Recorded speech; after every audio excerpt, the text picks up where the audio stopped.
अस्सलाम वालेकुम, मैं इमदाद सुमरो। हुकूमती कारकर्दगी के मुतालिक एक सर्वे मार्केट में इन है, पल्स कंसल्टेंट का सर्वे है, जिसमें मुल्क की अक्सरियत ने इमरान खान साहब की बात पर यकीन करने से इनकार कर दिया। अक्सरियत कितनी है?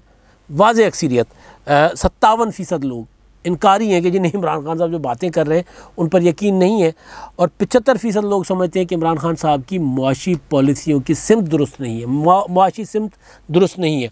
और ऐसे में वज़ीर आज़म इमरान खान साहब को एक और इंतखाबात का, ज़िमनी इंतखाबात का सामना करना पड़ रहा है, वो भी लाहौर में, पंजाब में। NA 133 परवेज़ मलिक साहब 11 अक्टूबर को इंतकाल कर गए थे, और अब यहाँ पर 5 दिसंबर को इलेक्शन कमीशन जो है अनाउंस कर चुकी है कि यहाँ पर इंतखाबात होंगे। अब ये इंतखाबात हैं इमरान खान साहब की नींदें उड़ाने के लिए काफ़ी, क्योंकि लाहौर के इंतखाबात हैं, इसमें ज़ाहिर मुस्लिम लीग नून की नशस्त है, मुस्लिम लीग नून जीत भी जाएगी, तो उससे वो इमरान खान की हुकूमत PTI ये कह सकती है कि जी उनकी अपनी सीट थी वो ले गए। लेकिन मामला इतना सादा नहीं है, क्योंकि जो पहले इंतखाबात हुए थे अब से, उन इंतखाबात में ये हुआ था कि हुकूमत के पास वक्त था, यानी ज़मीनी इंतखाबात जितने भी हुए थे ना, गुज़िश्ता बरस हुए थे या इस साल के शुरू में हुए थे, तो उसमें हुकूमत के पास वक्त था। लोग समझते थे कि जी नहीं, अभी हुकूमत कुछ ये नया बजट आएगा, उसमें रिलीफ देगी, ये करेगी वो करेगी। वो जो इमरान खान खुद एक वो लॉलीपॉप देते रहते ना कि 6 माह के बाद सूरत हाल ठीक हो जाएगी, अभी ठीक कर देता हूँ, अभी ठीक कर देता हूँ। मैंने वो आपको वो एक मूवी का हवाला भी दिया था, वो अक्षय कुमार की मूवी, और वो इंजीनियर लाते हैं ना एक इलेक्ट्रिशियन, वो गाड़ी ठीक करने वाला, उनके जो रोड रोलर होता है, अभी ठीक कर देता हूँ, अभी ठीक कर देता हूँ, जानी वकर। तो वो अभी ठीक कर देता हूँ, अभी ठीक कर देता हूँ करते करते करते अब गुज़र गए तकरीबन 3.25 साल। अब जब ये इंतखाबात हो रहे होंगे तो 3 साल 4 माह 5 माह, बल्कि 5 माह हो जाएंगे, तो यानी तकरीबन 3.5 साल। तो उसके बाद ज़ाहिर है जो हालात बता रहे हैं, जो असद उमर साहब फरमा रहे हैं, वो ये कि अभी मार्च तक तो कोई इम्कान नहीं है, मार्च के बाद जाकर कोई महंगाई कम होगी।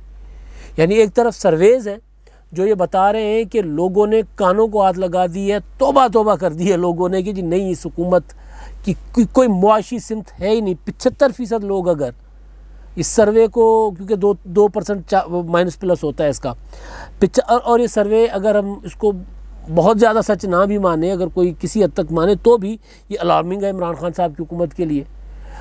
ये सर्वे ये बता रहा है कि इमरान खान साहब ने जो वादे किए थे वो वादे लोगों से पूरे नहीं किए। अब 75% लोग अगर ये कहें कि जी इमरान खान साहब की हुकूमत की मुआशी सिमत दुरुस्त नहीं है, और ऐसे में इंतखाबात आ जाए, तो फिर सोचें क्या होता है। सर्वे का एक बड़ा दिलचस्प सवाल था, और वो ये कि लोगों से जो पूछा गया ना, तो लोअर क्लास जो है उसमें 82% समझ रही है कि इमरान खान साहब की हुकूमत ठीक सिमत में नहीं जा रही, और 69% अमीर तबका जो है वो भी, यानी इमरान खान साहब को वोट देने वाले, PTI को ज़्यादातर वोट देने वाले वो सुखी लोग थे, वो जो मिडिल क्लास, अपर क्लास और बाकी गरीब गुरबा जो था वो या मिडिल क्लास की एक बड़ी तादाद मुस्लिम लीग नून के साथ भी थी, पीपल्स पार्टी के साथ भी थी। लेकिन PTI तो ये क्लेम करती है कि जब पढ़े लिखे लोगों की और अमीरों की उस क्लास की जमात है, डिफेंस और बैरिया टाउन और फ़लाँ और ओवरसीज़ पाकिस्तानी। लेकिन एक बड़ी दिलचस्प चीज़ है इसमें, वो है पूछा गया कि जी इमरान खान साहब ने जो वादा किया, जो बातें करते हैं मुल्क को कि मुल्क ख़राब सूरत हाल से, बदतर मुआशी सूरत हाल से निकल चुका है, तो उस पर कितने लोगों ने उस पर यकीन किया है? उस पर सिर्फ 7% लोग मुकम्मल यकीन कर रहे हैं। बल्कि मैं कल देख रहा था, वो किसी ने जब ये ट्वीट किया ना, तो मरीम नवाज़ साहिबा ने पूछा कि 7% लोग कौन है, जिस तरह नवाज़ शरीफ साहब ने कैंटोनमेंट बोर्ड के इंतखाबात में पूछा था ना, वो भी इंतखाबात पर, वो भी मैं उस पर अभी आता हूँ। तो 57% लोगों ने कहा कि जी नहीं, हमें यकीन नहीं है, झूठ बोल रहा है। मतलब यकीन नहीं का मतलब यही है ना, कूड़ मार रहा है, झूठ बोल रहा है, तो वो या गलत बयानी कर रहे हैं। तो ये, और 32% लोगों ने कुछ, वो कहते हैं अच्छा कुछ हद तक ठीक है, कुछ हद तक बेहतर है, यानी कुछ हद तक यकीन कर रहे हैं। मुकम्मल यकीन करने वाले 7% हैं। तो अब मैं अगर इसको थोड़ा सा निकालूँ अपना कि फिर इमरान खान साहब की हुकूमत को कितना, PTI को कितना वोट पड़ेगा, ये है वो चीज़ जो इमरान खान साहब को डरा रही है। इसी वजह से बल्दियाती इंतखाबात भी नहीं करवा रहे, इसी वजह से खान साहब जो है वो बल्दियाती नुमाइंदों को भी बहाल नहीं कर रहे। बल्कि मेरे पास ये ख़बर पड़ी हुई है, कल सुप्रीम कोर्ट ऑफ पाकिस्तान ने तहकीकात करवाने का फ़ैसला किया है कि जो मार्च में हुक्म जारी हुआ था 2018 में, इस हुकूमत ने आते ही पंजाब के मुंतखब बल्दियाती इदारे कर दिए थे मुअत्तल, और फिर वो नुमाइंदे चले गए थे सुप्रीम कोर्ट में, और सुप्रीम कोर्ट ने मार्च 2021 में माशाल्लाह हातिम ताई की कब्र को लात मारी थी हमारे जज साहिबान ने, ये लो जी हमने इंसाफ कर दिया है, बड़ा इंसाफ। 3 साल एड़ियाँ रगड़ रगड़ कर नुमाइंदे सुप्रीम कोर्ट के दरवाजे पे वो टकरे मार मार के, और 3 साल बाद उनको कहा गया मार्च में कि जी इदारे बहाल कर दें पंजाब के बल्दियाती इदारे, और पंजाब हुकूमत ने ताले लगाए रखे। उसके बाद वो गए अप्रैल, मई, जून, जुलाई, अगस्त, सितंबर, अक्टूबर चल रहा है ना, तो वो गए उसमें तौहीन अदालत के उसमें कि जी ये नहीं खोल रहे। तो फिर 7 माह बाद, तकरीबन 7 माह बाद फिर अदालत कह रही है कि जी क्यों बहाल नहीं किए गए, इसकी अब तहकीकात होगी, क्योंकि बीच में सिर्फ 1 महीना रह गया, दिसंबर में तो इंतखाबात होने, बल्दियाती इनका मुद्दत पूरी हो जानी है। तो बहरहाल अब वो चीफ जस्टिस साहब ने कहा है कि जनाब ये जो नोटिफिकेशन भी जारी किया गया है ना, उसमें भी यूँ दिखाया गया कि जैसे पंजाब हुकूमत ने अपने तौर पर ख़ुद ही फ़ैसला किया इदारों को बहाल करने का, हालांकि इदारे तो हमने बहाल करवाए थे। तो बहरहाल अब वो इमरान खान साहब की हुकूमत वहाँ बल्दियाती इदारों को बंद करके बैठी हुई थी कि वहाँ मुस्लिम लीग नून के लोग बैठे हुए हैं और वो गली मोहल्ले के काम करेंगे, नालियाँ बनाएंगे, ये करेंगे तो मुस्लिम लीग नून का वोट बैंक ना बढ़ जाए। तो वो भी उलट पड़ गया। मौलाना फजल रहमान साहब ने क्या कहा था, वो महबूबा गले पड़ गई, तावीज़ जाली निकला। तो हिकमत अमली ठीक नहीं निकली तो हालात गले पड़ गए कि एक ऊपर अपनी हुकूमत की कोई कारकर्दगी नहीं है। 89% लोग पंजाब में जो पंजाब के मुआशी सिमत है उससे मुतमईन नहीं है, 89%। तो पंजाब मुल्क का सबसे बड़ा सूबा है और यहाँ मुस्लिम लीग नून आज भी अपने उसी आबोताब के साथ खड़ी हुई है। तो ऐसे में जब इमरान खान साहब इंतखाबात करवाने जा रहे हैं, ज़िमनी इंतखाबात गले पड़ रहे हैं ना, वरना करवाना तो नहीं चाहते थे। मुझे याद है वो ख़बर हमने बताई थी आपको, जब ये ज़िमनी इंतखाबात हुए थे, 8-10 ज़िमनी इंतखाबात एक साथ हुए थे, तो कोरोना आया हुआ था मुल्क में।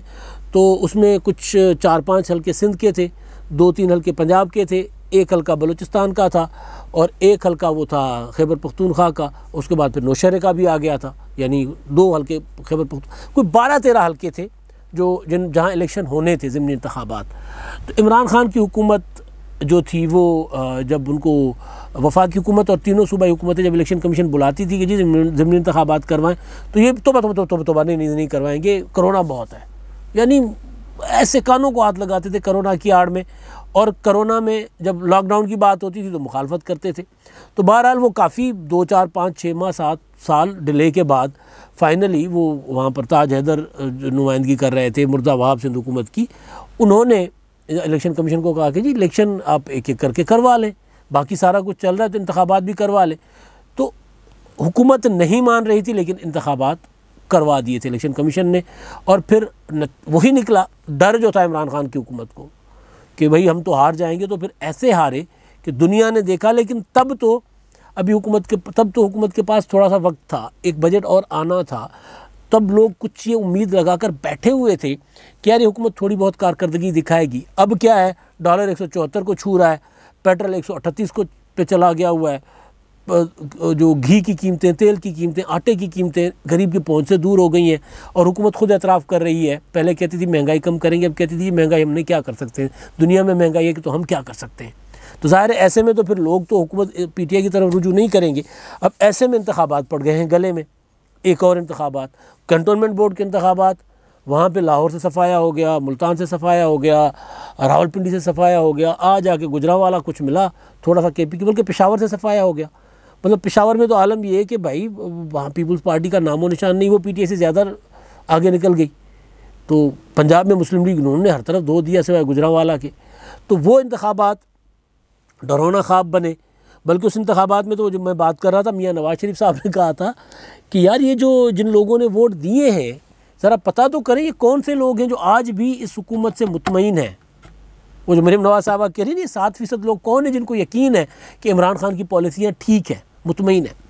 तो अब ये इंतखाबात 5 दिसंबर को होने जा रहे हैं और इन इंतखाबात में मुस्लिम लीग नून जो है उन्होंने अपना कैंडिडेट अभी फ़ाइनल करना है। एक ख़बर ये भी थी कि परवेज़ मलिक साहबा की जो अहलियाँ हैं वो शाइस्ता परवेज़ मलिक साहबा, वो MNA भी हैं मखसूस नशस्तों पर, तो उनको लड़ाया जाए या उनके छोटे बेटे को दी जाए टिकट। और मुस्लिम लीग वो तहरीक इंसाफ जो है उन्होंने जमशेद इकबाल चीमा साहब को नामजद कर दिया हुआ है। पीपल्स पार्टी यहाँ पर तोल रही है, इंतखाबात लड़े भी थे जनरल इलेक्शन में भी। और अब जो पीपल्स पार्टी की जो कोशिश है, जो मुझे पता चला है कि वो जो कैंडिडेट थे 2018 वाले चौधरी असलम गिल जो लाहौर के सदर भी नए बने, उनको इंतखाबात लड़वाने के लिए वो भी तैयारी कर रहे हैं, ताकि कोई जो पहले से वोट था कुछ बढ़ जाए, ताकि कुछ अगर यहाँ से पीपल्स पार्टी कोई बेहतर वोट ले लेती है तो फिर एक थोड़ा सा बन जाता है कि यार पोजीशन बेहतर है, थोड़ा सा मेहनत कर लेंगे। लेकिन असल ज़ाहिर मुकाबला होना है मुस्लिम लीग नून का, और मुकाबला मुझे नहीं लग रहा कि अब होगा। मुस्लिम लीग नून की ही सीट है, वो जीत जाएगी। और PTI के जो कैंडिडेट हैं जमशेद इकबाल चीमा साहब, जब मैं पुराने इंतखाबात का जायज़ा ले रहा हूँ तो यहाँ पर एजाज़ चौधरी साहब ने ठीक मुकाबला किया था परवेज़ मलिक साहब के साथ। 79 यानी 89,678 वोट लिए थे परवेज़ मलिक साहब ने 2018 में। एजाज़ चौधरी साहब ने 77,000 यानी तकरीबन 12,000 वोट कम लिए थे। और उसके बाद TLP तीसरे नंबर पे थी, 13,000 मतलूब अहमद थे TLP के, 13,235 वोट दिए थे। और पीपल्स पार्टी के चौधरी असलम गिल साहब ने 5,585 वोट लिए थे। ये है NA 133, जहाँ पे इंतखाबात होने जा रहे हैं 5 दिसंबर को। अभी इंतखाबात सोचें कि PTI के लिए कितना मुश्किल होगा ये इंतखाब लड़ना, ये सर्वेस, ये महंगाई, ये आलम कि वो निकल नहीं पाते शहर में। वज़रा जो है वो वज़ीर आज़म को हाथ जोड़ के कहते हैं, MNAs हाथ जोड़ के कहते हैं कि भाई आप कहते हो कि जाके हल्के में लोगों को बताओ कि महंगाई की वजह क्या है, हम तो हल्कों में निकल नहीं पाते, हम तो अपने डेरों पे नहीं बैठ पाते। ये मैं आपको इमरान खान साहब को जो लोगों ने अपने उस पर कहा था मीटिंगों में, इजलासों में, और अब तो लोग वो राजा रियाज वाली वो बात याद करवाते वज़ीर आज़म इमरान खान साहब को, जो राजा रियाज साहब ने सेनेट के इंतखाबात से पहले जो पार्लियामानी पार्टी का इजलास हुआ था उसमें उन्होंने कहा था कि हफीज़ शेख साहब जो है ना, ये इनकी पॉलिसियों पे आप चल रहे हैं। इन्होंने हमें भी, यानी जब हम पीपल्स पार्टी में थे, जब पीपल्स पार्टी की हुकूमत थी, तो इन्होंने हमें मरवाया था, ये आपको भी मरवाएंगे। तब इमरान खान साहब को बात समझ नहीं आ रही थी, समझ तो अब भी नहीं आ रही। अब भी वो शौकत तरीन साहब जो IMF जो कह रहा है वो मानते जा रहे हैं, और डॉलर ऊपर जाए जा रहा है। तो उनको अब बात तब भी समझ नहीं आई थी, बात अब भी समझ नहीं आ रही। अब भी वो समझते हैं कि जी लोगों को सिर्फ समझाना, हमारी गलती ये है, हमारी नाकामी ये है कि हम लोगों को समझा नहीं पा रहे कि महंगाई क्यों है। महंगाई मसला नहीं है, समझाना मसला है। यानी वो जो इमरान खान साहब कहते थे ना, कहते हैं बल्कि अभी भी उस्मान बुज़दार को, कि जी बुज़दार साहब आपकी कारकर्दगी बहुत अच्छी है, आप बता नहीं पाते। अब वो कारकर्दगी हो तो नज़र आए ना, वो कल वो परसों वो गाड़ी पे आधी रात को फिर रहे थे, कारकर्दगी है ही नहीं। तो अभी इंतखाबात पड़ रहे गले, कारकर्दगी कोई नहीं है। 5 दिसंबर का कोशिश करेगी ये हुकूमत कि किसी ना किसी तरीके से इन इंतखाबात से भागा जाए, लेकिन इलेक्शन कमीशन बहुत आज़ाद है, इंडिपेंडेंट है। डस्का वाला मामला, सेनेट के इंतखाबात के मामलात, और ये जो EVM का मामला, हुकूमत की इलेक्शन कमीशन ने एक नहीं सुनी। दबाव, धौंस, धांधली जो हुकूमत कर चाहती थी, इलेक्शन कमीशन ने सीधा टका सा जवाब दिया कि जी नहीं, ये नहीं हो सकता, हम कानून और आइन के मुताबिक बात करेंगे। इलेक्शन का वो जो सेनेट का इंतखाब था, शो ऑफ हैंड के ज़रिए हमें इंतखाबात चाहिए, इलेक्शन कमीशन ने कहा नहीं। डस्का में उन्होंने कहा कि जी जो रिज़ल्ट हम चाहते हैं वो दें, छोड़ दें, दफ़ा करें। आप क्या कर रहे हैं कि जी आप वो इलेक्शन का रिज़ल्ट रोक दिया आपने, तो हमें नहीं, हम चाहते हैं कि ये जो रिज़ल्ट आया है वही जारी करें। उन्होंने कहा कि जी नहीं। उन्होंने, इलेक्शन कमीशन ने फैसला किया कि दोबारा इंतखाबात करवाते, हुकूमत ने कहा नहीं दोबारा नहीं करवाएंगे, चैलेंज किया, सुप्रीम कोर्ट तक चले गए, इलेक्शन कमीशन ने वहाँ दोबारा इंतखाबात करवाए डस्का में। तो अब ज़ाहिर है वो इमरान खान साहब की हुकूमत अब क्या करे, इलेक्शन कमीशन में जाने जोगी भी नहीं है। इलेक्शन कमीशन को तो धमकियां लगा बैठे, बल्कि आज़म सवाती की तो जो उनको बुलावा शुलावा है वो तो पेशियाँ भुगत रहे इलेक्शन कमीशन की। तो इलेक्शन कमीशन भी अब बस में नहीं है। तो अब वो जो ढोल गले पड़ा है बजाने की कोशिश करेंगे, बजेगा इनसे नहीं, क्योंकि जो इनका रिज़ल्ट है, अब जमशेद इकबाल चीमा साहब इनके कैंडिडेट हैं, अच्छा वोट लिया उन्होंने अली परवेज़ मलिक साहब से के मुकाबले में। NA 127 में वो हारे थे, और वहाँ से अली परवेज़ मलिक ने लिया था 1,13,265 वोट, और जमशेद इकबाल चीमा ने लिया था 66,818 वोट। तब 18 में PTI पंजाब में थी भाई, उनका एक ज़ोर था, नंबर 2 पार्टी थी, और बाकी जो आरटीएस बैठना, ये करना वो एक अलग मामला। लेकिन बहरहाल पीटीआई एक बतौर पार्टी उसका वोट बैंक था। लेकिन अब ये जो इलेक्शन होने जा रहा है 5 दिसंबर वाला, ये बिल्कुल इसी तरह इमरान खान साहब के लिए डरावना ख्वाब है, जिस तरह वज़ीर आज़म इमरान खान साहब जो है ना, वो उनके लिए पिछले ज़मीनी इंतखाबात जो 12 इंतखाबात हुए, जिस तरह उन्होंने इनको धूल चटा दी ना, यानी उनकी मकबूलियत को टके टोकरी कर दिया, अब ये और ज़्यादा होगी टके टोकरी, क्योंकि अब सर्वेज़ कुछ और कह रहे हैं। तभी इस तरह के सर्वेज़ नहीं थे भी तो मार्जिन इतना ज़्यादा नहीं था, अब बहुत ज़्यादा है। अब मकबूलियत जो है ना वो नाक रगड़ रही है। अब तक के लिए इतना ही। अल्लाह हाफ़िज़।